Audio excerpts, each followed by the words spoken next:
what I keep going back to with all relationships, no matter how short or how long, you have taken something or grown in a way that is invaluable to exactly who you're supposed to be. And when I really started to trust in just the divinity of everything, it all unfolded so much easier as opposed to like what my idea of this should be.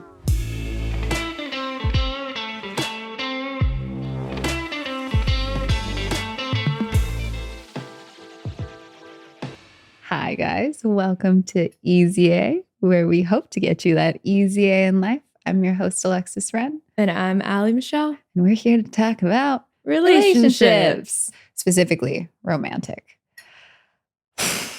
Specifying, to clarify. Well, we need to clarify that. In case anyone was confused. Yeah. It's not a vague, your relationship with the universe. Yeah, no.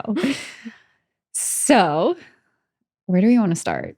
Because there's a lot to unpack here. There's a lot of lessons. I feel like the biggest life lessons I've had was from my romantic relationships, because I feel like personally they are the biggest reflection to where you are, who you are, your strengths, weaknesses. They're just the most powerful mirror you could ever have. Mm-hmm. And so that's why it feels so intense and fiery and explosive, or the opposite, because it's just, you're just running up against yourself, which I always found was really interesting. For me, did you grow up just being like, I want to fall in love? Was that like a huge priority for you? Oh, with my fantasy mind? Of course. I'm watching Beauty and the Beast. I'm like, how romantic. He gives her a library. I become an adult. I'm like, oh, he locks her in the house. Perhaps we should reconsider our priorities. But yeah, of course, that was always a want, is to have an epic, grand love. And I think, I mean, me too. We would always, I think we bonded over crushing on your neighbors. Do you remember, oh my gosh, they tried to say hi to us, and before they could even open their mouth, I sprinted in the other direction. She sprints. We're both in Uggs. It's summer. I don't know why that was the choice. We like went down to the. It was a choice. This was before our license, so we would just walk down to the neighborhood park and chill there. And she had very hot neighbors, and so we would always hope that they would be there. Yeah, they were like three brothers, and they were all tall and gorgeous. Oh, so gorgeous. To this day, I'm like, we had good. They were really cute. And we were walking at the road, and they were out doing something, and Allie just all of a sudden just bolts. And that was my actual reaction, was just a pause. And then just watching her reminded me of a bear running, just like flailing arms. And I was like, we got to get better at this. I don't run in an attractive way. Oh my God. And then remember when we almost I had my permit for driving. Yeah. And Joni would let us drive around the neighborhood block. And that's all we would do. So we'd blast like the Black Keys or like the Beatles, and we'd blast their Jimi Hendrix, and we'd blast it super loud so that they would know that we were driving up to the driveway right next to them. It was ridiculous. It was ridiculous. Yeah. So a lot of crushes and, creating an idea of someone. I feel like I just copy. I've had so many relationships with people that have never. That they just have no clue. They have no idea. Just because especially when you're younger, like 15, 16, 14, you're just. Yeah. You're just so in love with the idea of what could be that almost becomes the whole entirety of the connection. Who was your first kiss? Or how was your first kiss? What was your first kiss like? Not great. Oh, wait. I think I remember this story. Okay, go. No, you're thinking of a different one. Oh, Are you thinking of the earring situation? Yeah. Yeah, that was a little different. Was that your second? Yes.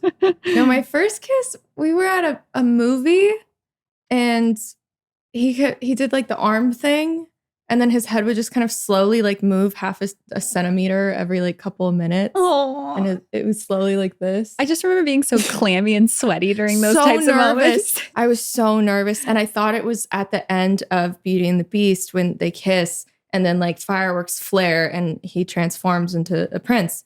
And it was just a lot of like braces bumping into each other, and I was like, is this what this is like? My mom's like, no, honey, it gets better. I promise. This is actually the worst it'll be, and then it gets better.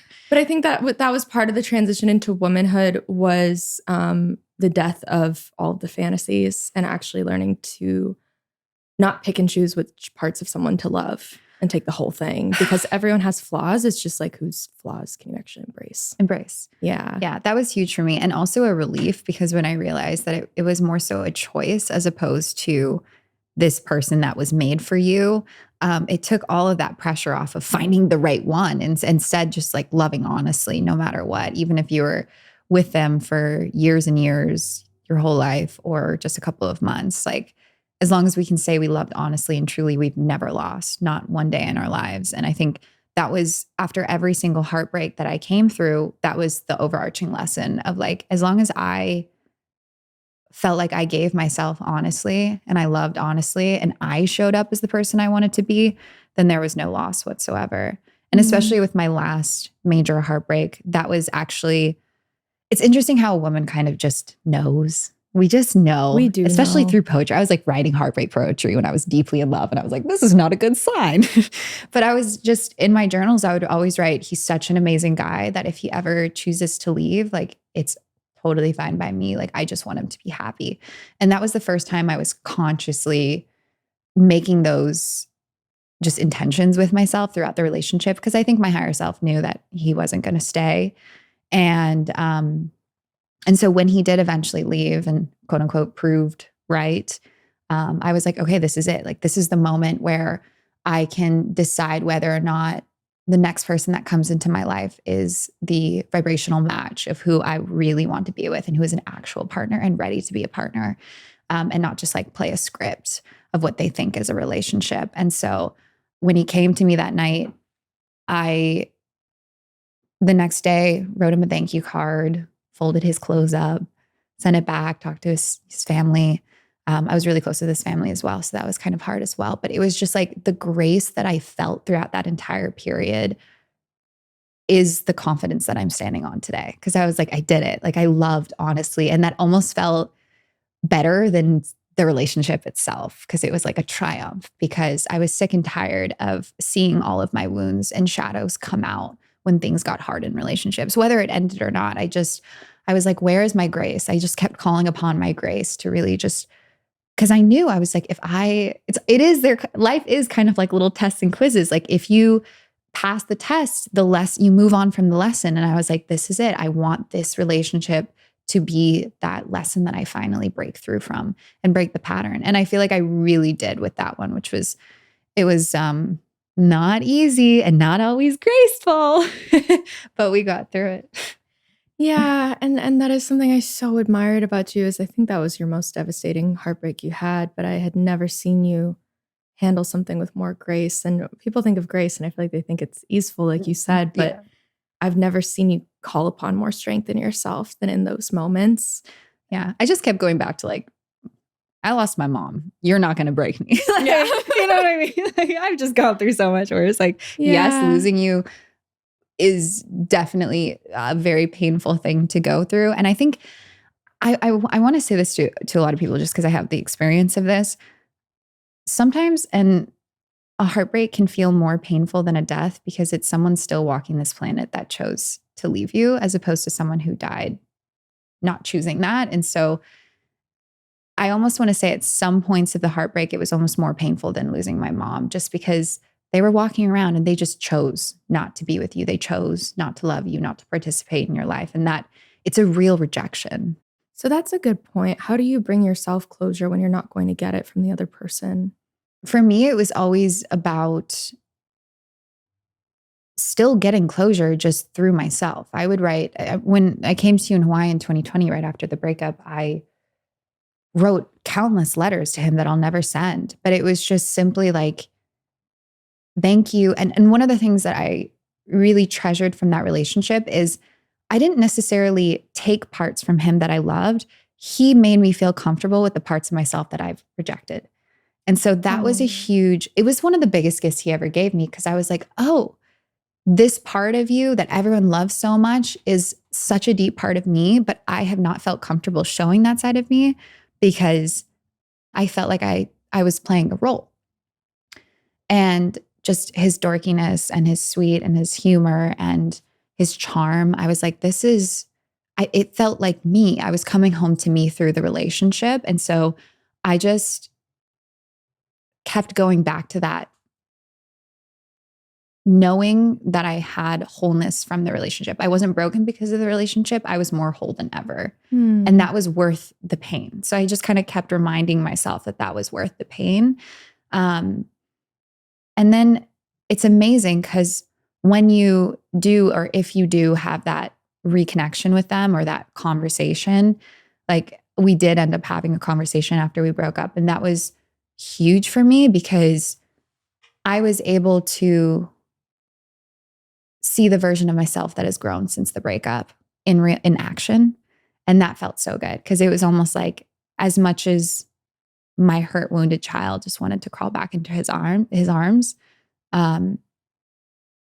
the higher version of myself was like, you fucking did it. You checked off the level. It's like the woman took the little girl's hand and was like, you're okay. You're sweetie, okay. you. You're okay. And then just being really honest. Like we don't always get closure. I know I didn't from that one, but I got so much out of it that the closure almost didn't matter anymore because it was like I felt so fulfilled from all of the lessons that I got from it. And then just he is in the acting industry. And so I was like, thank you for showing me what is possible, because getting to watch him do that and be in that industry was almost my validation that I could do it too. Because I was like, in my head, I was like, he loves me and I'm lovable, so maybe I can act too. And it was this kind of beautiful relationship of like, if you can do it, I can do it too. And at the end of it, it wasn't competitive at all. It was just simply like, thank you for showing me what's possible. And I think that is also, we fall in love with people because they potentially have something that we want as well in a way, whether it's a personality trait or or something physical or a career or whatever it is. And I think that doesn't have to be a negative connotation. Like it can actually be just an arrow pointing you towards what's meant for you. So that was also how I took it. It was like, thank you for giving me a really apparent arrow into the direction and path I want to go to. One thing you always do that I really admire, and you've taught me to do this, is to honor the person as though they've died. Like how someone goes to a grave every week and speaks to them. You wrote letters that you didn't send, but I feel like you don't just throw out everything about that person. You know, you keep the things, you find some way to honor it. Yeah. So what are some other ways that helped you grieve and acknowledge that time? Not deleting the photos, not deleting the history. I think it's a part of you. And I was so sick and tired of every quote unquote failed relationship, me like deleting my past, whether it was from trauma and just disassociating or actually like from my phone and just getting rid of it. I think honoring the relationship and the fact that it happened and it's a part of your history and you'll grow up remembering it, you do heal quicker from it in a way. When you reject it and you're just like, this is gone, block, exit out, life, blah, blah, blah, you haven't processed anything. Yeah. You haven't processed anything. So I think almost putting myself, or shoving my face into it and not taking a blind eye, I evolved much quicker and healed. So I think that whole like move on, cut them out, even when they quote unquote hurt you or broke your heart, I don't necessarily think that's sometimes the right approach for your healing. Just because, once again, always going back to like, how would I like to show up in the world? I said at the end of this relationship, and I keep saying it over and over, it's like, I chose to act out of love, not because you deserve it, because I am love. And it's as simple as that. And yes, obviously boundaries come into play, especially if you're in a relationship that's quite literally abusive in any shape or form. That's a different kind of, that's a different topic. But when it comes to two good people meeting and then it just not lasting, like that was huge for me. It was not turning a blind eye, making sure I show up for the healing as I showed up for the relationship. Yeah, and one thing you did very well was never villainize him, because, you know, you want to so bad. You want to, and your close friends want to as well, just to like make you feel better, but you never once demonized him. And I think it's so much more painful to not collapse your view of the other person. It makes it more painful because then the love stays and then you're like, why didn't you stay? Yeah. But it's worth it. Once again, it's worth it because now here I am talking about this, being so proud of myself for the last 4 years. And then through that, I was able to actually achieve a partnership that I was ready for because I showed God, hey, I'm ready for this. Through my actions of my last heartbreak, look what I did. Look how I showed up. I'm ready for real partnership. And then that's how the relationship I'm in kind of creeped up. It was just, that came out of nowhere. That came out of left field. I was so in the midst of heartbreak that the only thing that could have kindled between us was friendship. And because of that, you have a good relationship. Because of that, we have a good relationship. And I just think that was the most important lesson I learned from the current relationship I have is that friendship is what's going to make it last forever, not the romantic, the friendship. And he was so unattached to the outcome. He just wanted to love me however I wanted to be loved. Like he just, in our poem, I was like, the poem we did on the Poetry Lounge, he didn't pluck me, only showered me, not drowning me, asking me, what do you want? Space to be a garden made for me because roses can't bloom on a battlefield. And I was dying to breathe because I was dying to breathe. I was going through heartbreak. He just simply asked, what do you want? A friend? What do you want? Coffee creamer? Like whatever you want, we're going to do. And I just want to be here for you in whatever capacity you let me. And I think that's such a the highest form of the male, relationship is they're just there to be the container. And then, the woman's intuition kind of leads the way in that sense. And he always said, he was like, if I just kissed you, that would have been good enough for me. He's like, I never needed anything more than whatever you gave me. And I was like, wow. And he had also just been, going through that intense breakup as well. So there was just like an essence of surrender that we had during that entire period of friendship. And then it was also kind of like a Romeo and Juliet situation because we weren't really like meant to, the friend group that we had at the time was kind of against us coming together. I feel like the friend group actually called out the connection before I even realized it. They were like, don't go down this path. There was another girl that liked him. And I just really wanted to be mindful of the whole situation and be very delicate. And at the time I was no way whatsoever ready for a real relationship anyway. So I remember saying to him, I don't want to make things complicated for you. And he was like, you're not. And instead of trying not to step on grenades on the ground, I just looked for a good time instead. And that was good too. Cause I kept telling myself like, just have fun. It's okay. Just have fun. Just laugh together. And I think also too, that was something that was interesting with me and him was everyone would talk about how fun we were together. When we were at the dinner table, me and him we were just friends. Nothing happened. We were just like batting off of each other. I remember we had burritos that one night and me and him were just going off. And I was like, this is fun. This is the type of fun where you have with like your Bonnie and Clyde. Like this isn't the heartthrob guy who picks you up and kisses you, but it feels real and like I can grasp onto it and grow with it. And I think the leading reason that we are still in a relationship and we're still together is the fact that he always meets me. And I think that's one of the things that a lot of people don't understand with relationships is when you finally get the girl, your real work begins. It doesn't end when you get the girl. And he really understands that. And he's actually taught me, like I learned that through him because I've never realized why some things dwindle, why some things don't. But it's the same with our bodies and our relationships, our friendships. It's this constant taking care that has to happen. And he was like, I know that when we started dating, my real work began when we finally started dating, not when I finally got you. And I was like, wow, okay, let's see if you can keep up, buddy boy. And every single time he's matched me because I think also too, with that idea of a North Star, having the same North Star really matters. As much as, falling in love is amazing. If you guys don't want the same things, if you don't want like to build a life that you have the same idea of building a life, those things will come in the way. I know you can speak a little bit about that with your past relationships and what did work out and what didn't. But that was really, really important for me.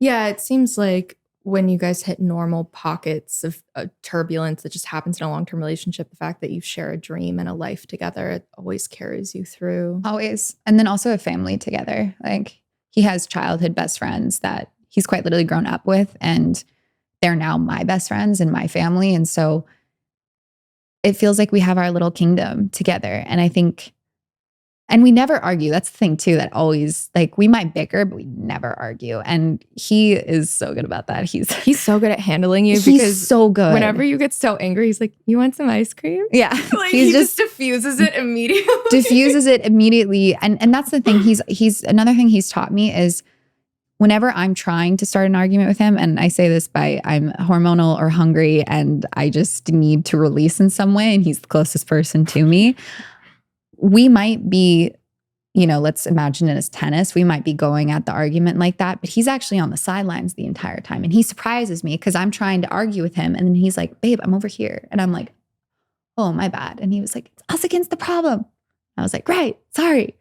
But he always reminds me that it's like, it's an issue that we're dealing with together, not against each other. And he also is not afraid when things get hard. And he's also, when I really say something, and going back to just like when me and my mom used to write letters and stuff, me and him do the same thing whenever we are trying to get like a really important need across. And he takes those things wholeheartedly. And it's so interesting because it's like, he takes it on a cellular level and then just applies it. And I've never seen a man apply himself and evolve as quickly as I do. And so it's been really cool to watch him just match me every single time. Do you think that comes from a mutual value of just personal growth? Yeah. Yeah. He wants to be better. I want to be better. We want to be our best. I think when the intention is to grow in the relationship as opposed to have a long-standing relationship, the long-standing relationship comes with the growth, which was huge for me. Yeah. And then also just realizing that this is a best friend overall, and you want a partner, you want someone grounded and that you can feel like is there no matter what. And yeah, and then obviously we're 4 years in now, but I just know no matter what, this is real, regardless if it lasts forever. It doesn't, like, this is a real relationship. And it's the first time I can say that I've honestly been in a real relationship and a grounded relationship. The other relationships in my life, I feel like I was kind of a fish out of water, trying to figure it out and trying to figure them out and trying to get self-validation through the relationship as opposed to learning how to love each other. I think it was always more of it was always more about me or the other person as opposed to the togetherness, which I've noticed sometimes becomes a pattern as we grow up, because we just want to be accepted and loved so badly that we focus on that as opposed to growing a relationship like water, just pouring water on it. Yeah. And one thing I really admired, because I had the privilege of watching you guys fall in love from a very close side view, just because we're, trapped on an island together, and you lived in my house and he lived 2 houses down. You never performed or tried to win his attention. It was the first time I saw you right off the bat speak to a man the way you speak to me. Yeah. You were completely yourself with him the whole way through. Yeah. And I feel like just from an outside view, because of that, you guys got to see if you were actually compatible. I don't know how you would instead of like it. playing the role of the date and of what do you want? Let me become that really Let fast. me become that. Yeah.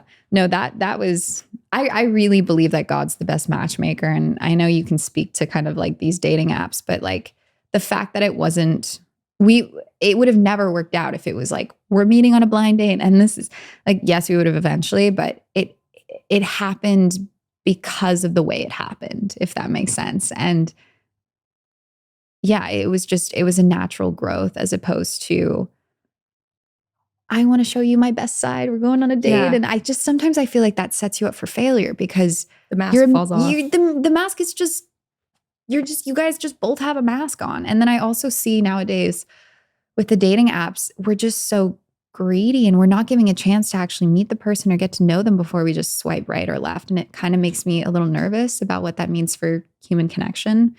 I know you have opinions on that as well.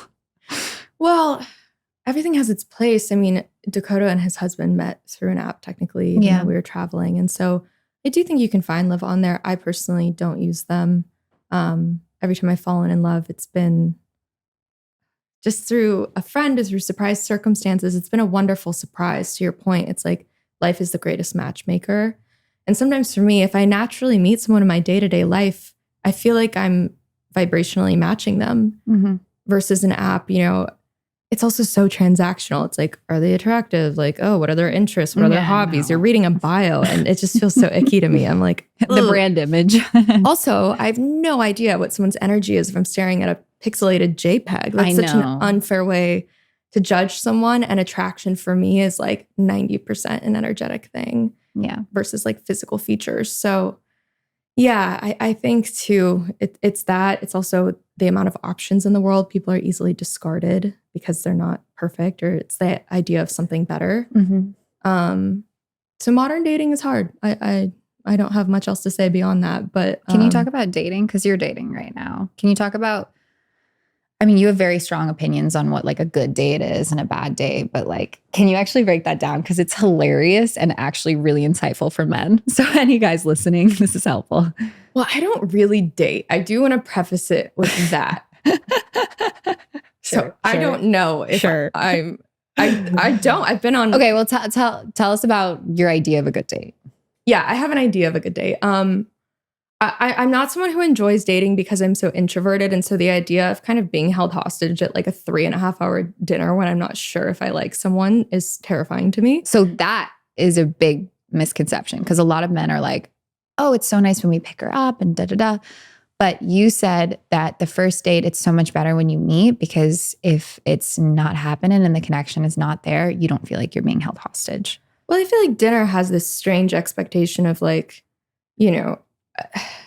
for men, most of the time, it's like they don't know if they like you, so they don't really want to like pay for the dinner or something. And then you don't know if you like them, so you don't know if there's an expectation for you to sleep with them after. And there's like all these weird pressures versus like just daylight grabbing a coffee and seeing if this is even someone you would be friends with. Yeah. I think that's really important, is just least amount of pressure as possible and spending as much time with someone as you can before jumping into a relationship with them. Because it takes a while to get to know someone. And you also only really get to know people in real life, day-to-day circumstances of what happens when you're hungry or tired or we've been traveling for 20 hours. Traveling is for sure. Go travel with them. So I have this funny thing of when a man proposes to me, before I say yes, we have to walk the road to Santiago, which is like a 500-mile pilgrimage. It's a ridiculous thing I've had for 5 years. I've heard this, but not for a long time. Yeah. Because if we still love each other at the end, I'm like, we'll probably be a great, life partner and have, wonderful parenting together. So I'm all about being in different circumstances. To your point about parenting, I feel like I recently, and it's probably just an age thing, but I recently just started looking at dating. Like when I met I do remember thinking he would be an amazing dad. Yeah. And I never thought that before, but it really brings a softness to the perspective of it because you think of like a child and how he would treat a child. Like that's a huge indicator of whether or not there's a life there for you. Yeah, it's like, does he know how to take care of things? You know, like, does he take care of his plants? Does he check on his friends? Like, these are all things that are important values to me. So I think that's so important when you're dating, is to know exactly what values you're looking for in a person beyond like, I want someone who has this job and looks like this and whatever. It's like, what do you value in a person? Because then you'll know right away if they're right for you. It's like, oh, this just doesn't match up. That's not a big deal. It's not a big deal. Yeah, it's not a rejection. It's just not a matchup. I feel that with auditioning. I'm like, if I'm not right, I'm not right. It's not a rejection. Yeah. And same with dating. It's like, if you're not right for them, it's not a rejection. But one thing I also dating is the ghosting thing really bothers me. I don't like that. I think healthily communicating, hey, it's just not a match, but like I really enjoyed spending time with you. And I'm open to being friends or something like that. Because I think, again, I don't like how easily discarded people are nowadays. No, you're really, really good about that. You've taught me, I mean, the amount of text messages she's written for me. I saw this hilarious meme. And this guy texts this girl and he's like, hey, ladies. And she's like, what do you mean ladies? And he's like, well, I know you screenshot everything to your best friend. So I'm just saying hi to both of you. I died laughing. I was like, they're catching on. They're getting smart. They're catching on. They're catching on. Oh dear. Yeah. No, but it's good. And then to your point about caretaking, my mom being homeschooled, like not having that traditional schooling, one of the main things that she taught us was how to take care of things. And no matter what, if we saw like a stray cat or a dog, we would foster it, take care of it. We took care of butterflies. We took care of worms. We took care of rabbits and rats and dogs and horses and cats. And we had a crazy household. But at one point we had over 35 animals where we were all kind of team tagging. And that took up a lot of our time, was just taking care of these animals. And I think that is such a valuable attribute to have as an individual, and to just like, that's what I definitely want to incorporate in my parenting eventually in like 10 years. Yeah. And speaking of parenting and having kids, because I want to talk about this, because it's kept coming up with my girlfriends recently, is now that we're in like our later 20s, a lot of conversations I've been having with girls who already have kids is there's this level of almost, I did it, why aren't you doing it energy that I'm feeling from them. And when they say, why aren't you having kids? It's not coming from a place of, do you want kids? It's coming from a place of, I didn't know I had a choice. And so like, why aren't you choosing this to make me feel better? And that's been very interesting, because I kind of am like, whoa, I just not right. That's not, my career is my child. My friends are my child. My dog is my child. Like the ability to choose and have these options is a beautiful thing. And I think just seeing a lot of women not know that they had the choice, or feeling pressured to do it, and then because they're supposed to do it, it's made me a little sad. And so just like having these open, honest conversations with my friends about that, and being like, hey, it didn't really feel good when you put that pressure on me. Like it didn't feel like it was coming from a loving place. Like, what is that? And then them being like, yeah, I think there is a part of me that feels a little resentful that you are having these options and you're choosing otherwise. And I was like, wow, yeah, I mean, this is a huge step. I mean, it works both ways, because there's that piece, but then there's also a piece of, I have a friend and she really just wants to be a mom, and she wants to bake, and she wants to do all of the wonderful domestic things that there's so much value in. I mean, what could be more important than raising a human being? It's the most, and that's what I tell people. I'm like, you guys, this is the most important job in the world. So when I do it, I need to literally have my full attention on it. And that's why I'm not having kids anytime soon. Yeah. So you can get shamed for, or you could never want kids, and it's like, there's nothing wrong with that. But there's also nothing wrong with the woman that doesn't want to be a girl boss. Mm-hmm. And I feel like that conversation needs to be had more, for sure. It's exactly what our poem was about. Yeah. Just this idea of like, if we keep saying this or that, then we're living in a world that literally no one belongs in, because no one can fit the description that is this constant bubble and box that we can't get out of. And it's exhausting, and we're not giving any grace for each other. Yeah. So I want to talk a little bit about personality traits and kind of what you feel like you've gotten from each relationship. And obviously we don't have to talk about names or anything, but like, what were some of the things that you felt got drawn out of you as you came out of these relationships? I think my first relationship, it was so sweet and so kind, and I think what you would want a first one to be, but he had such a cool connection to nature. Like he used to stick his hand out the window of my car, feel the wind, and be like, there's good waves 3 miles east. Let's go there. Just from the wind patterns. And coming from LA and having no connection with nature, I thought it was the coolest thing in the world. Because he really showed me that value of slow living. Mm-hmm. And his family would have like communal dinners every single night. And so that emphasis and value on family and relationships and community and taking care of the earth, like he always picked up trash anywhere he saw it or things like that. I think that primal connection he had to be able to climb a tree and, crack a coconut with a machete. I'm like, wow, this seems so fascinating and foreign, but actually it's just how we're supposed to be. Yeah, connected. So I think I definitely took that appreciation from him. And my other relationship, as turbulent as it was, he made anything feel possible. And he dreamed so big. Mm-hmm. And he really was only defined by the limitations he set for himself. And so for me, I was so scared to dream big. It was that fear of success thing. So he challenged me to dream a little bigger. He challenged all of us. He challenged everyone to dream bigger. Anywho. And then my last one was just so wonderfully himself. Yeah. In every situation, no matter who it was, he was himself. And if he was tired, he didn't try to hide it. If he was angry, he didn't try to hide it. Like, he embraced his humanity on such an incredible level. And he brought so much joy and humor into my life. Mm-hmm. And so I feel like these are all the qualities that I kind of learned from them. Was like, okay, I can slow down, be connected to nature. I can actually make my own dreams happen. Amazing.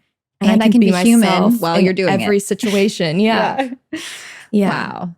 Yeah. That's wonderful. What about you? Oh, gosh. With my first most turbulent one, I'll use that word from you. Yeah, it's similar to your second one where it was like, keep dreaming bigger, keep breaking these molds. And even though he definitely didn't care about the other people on the other side of those, and he was very like, move out of my way, it's me against the world, he made it happen no matter what. And so that was a really inspiring attribute that I definitely just grew into myself. And then also just the constant need for play.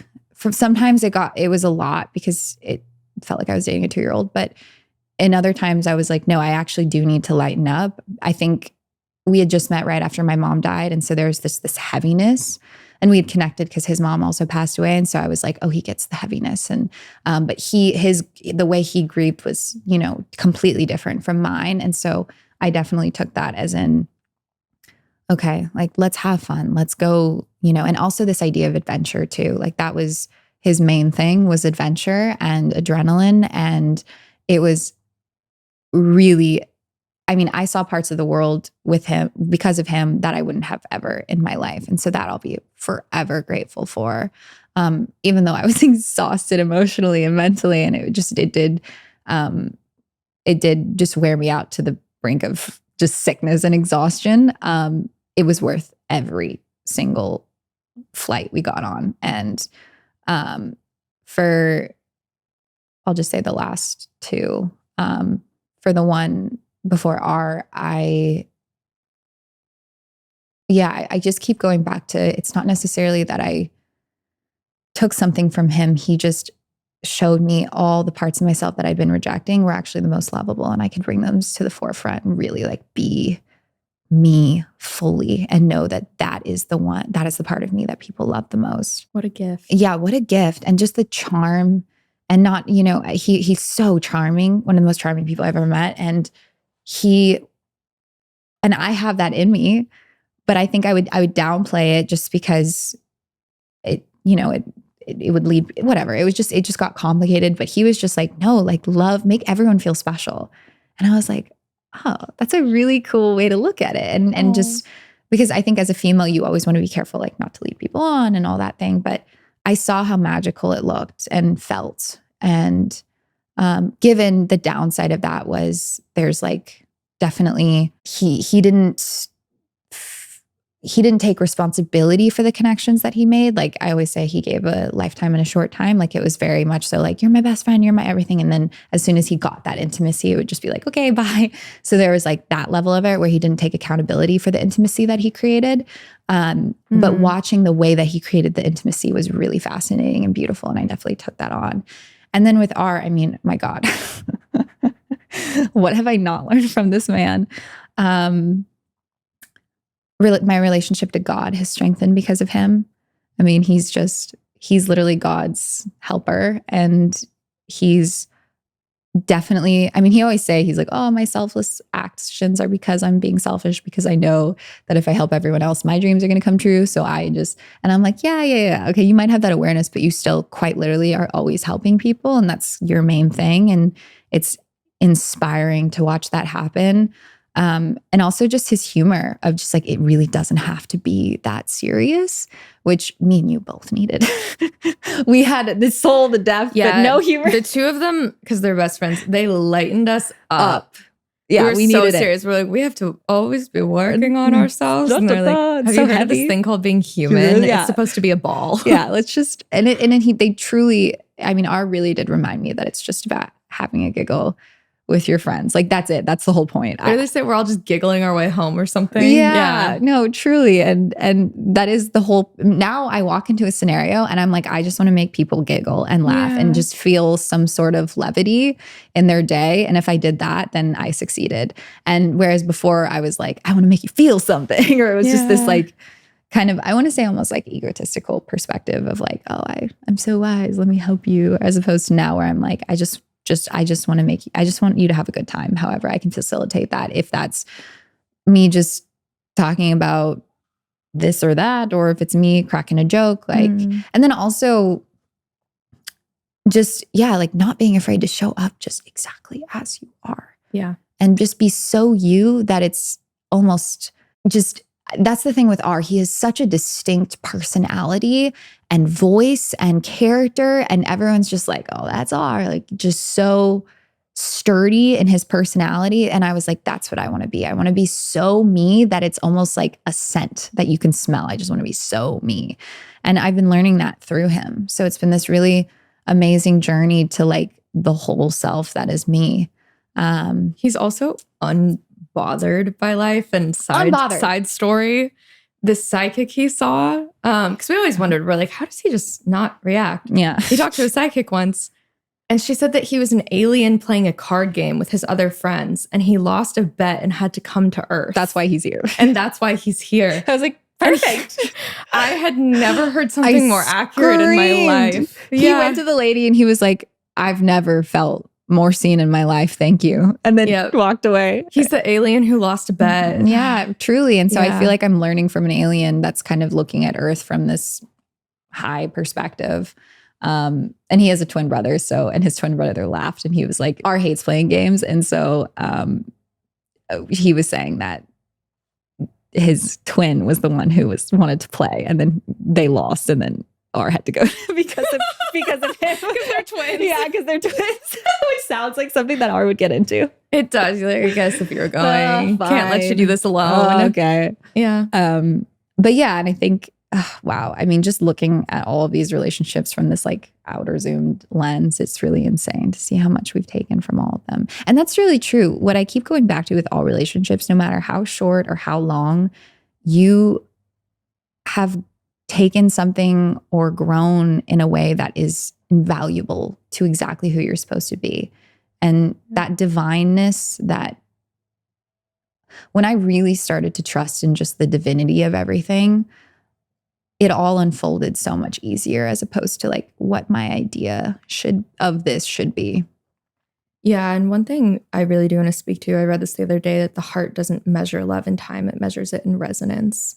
And so it doesn't matter, like a successful relationship doesn't mean you spent an entire life with someone. Mm-hmm. You know, your greatest heartbreak, it wasn't your longest relationship.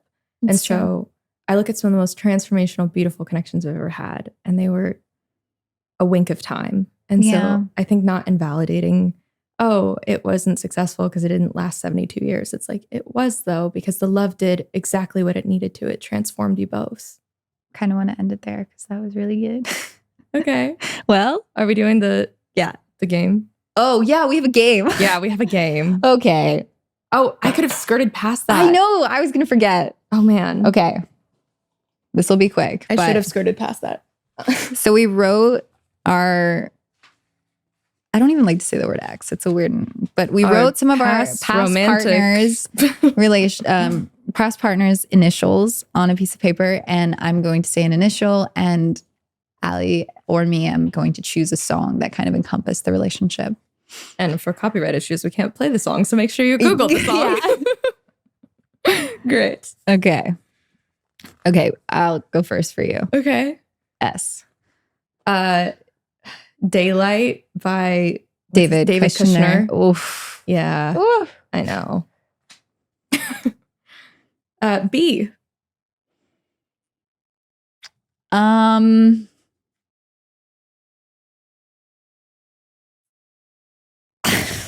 God, his personality. He actually made a rap song for me. So I want to say the song he wrote for me, but God knows where that is. I would say, what did I sing the other day? He was a skater boy. he said, see you later, boy. Okay, yeah, let's do that one. Whatever that one is. Yeah. Okay. D. Picture to Burn by Taylor Swift. Wait. Oh, yeah. Okay, that's Picture to Burn. Okay. Yeah. Oh, God. A. Probably. Wait, let me look on my phone real quick. It's a random one. I know, but it does matter. It does. Maybe like a Bon Iver song, just because it was short but really sweet and really tender and honest. Yeah, maybe Skinny Love. Oh yeah, that's what that song means. Mm-hmm. Very good. Yeah. The First A. The First A. Something sweet like Banana Pancakes by Jack Johnson. Yeah. Something islandy and like, yeah. Okay. S. Wait, who's an S? The one with the most unique name. Oh yeah, of course. I was like, what?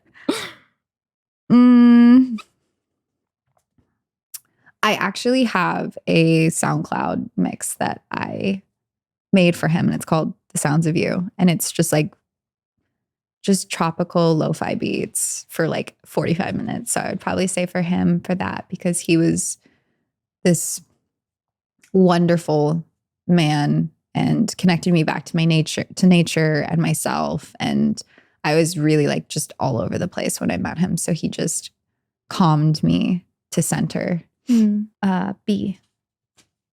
Na, na, na, na, na. Bad to the bone. Every girl needs one. Yeah, you all need we that. We all have that moment. N.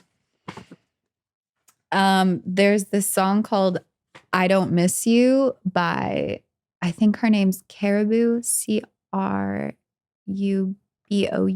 I think, Caribou. Yeah, you'll just have to listen to that one. How do I have this many? Yeah, I know. This is mine. Oh, okay. Thank you. I was like, this is wrong. I have one more for her. A, that's ripped. Here we go. Maybe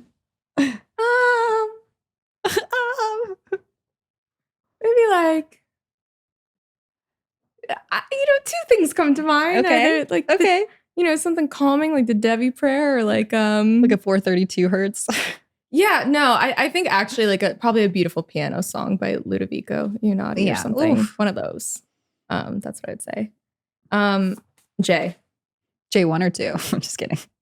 Actually J1 or 2. The okay. Sorry, I'm trying to remember the order. I get it. Yeah. Okay. Oh my God.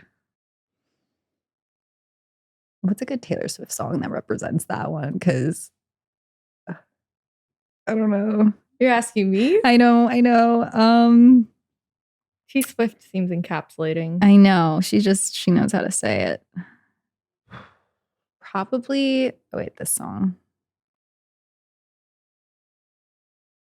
Probably For the People in the Back by Role Model. For sure.